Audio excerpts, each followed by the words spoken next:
the combination of sales compensation and sales planning together is a bit unique. From your experience, having sat in organizations that maybe haven't had that, why do organizations often treat it as separate functions? Why do they treat sales planning and compensation as two separate things? And where do you see the biggest disconnect?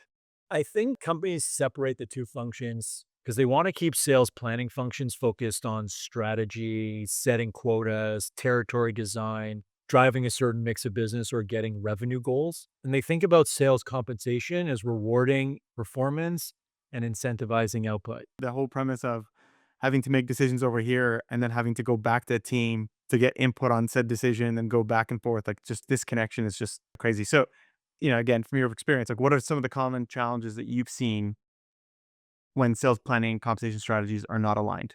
How does this misalignment actually impact sales teams and the broader business goals? I think when there's misalignment, people are unsure about the targets and the quotas and the output they're supposed to deliver. They're unsure about the mix of business. They're unsure about their opportunities moving forward to make a ton of money and to deliver on the company objectives. One of the areas that the company I work at has been focused on lately is we made a shift in how we plan and how we design compensation. We shifted back to sort of a quarterly planning directive from an annual planning basis in order to ensure that our quotas are updated on a continuous basis, that we're driving the right benefits for the field, that we're keeping people hungry through the end of the month, that we're keeping our designs and our plan innovative where it's achievable, but they can also reach towards those goals on a continuous basis. I think the other area too is always around feedback. In order to have a good compensation plan and design, you require a ton of feedback from your agents, your managers, your directors, what's working, what's not working.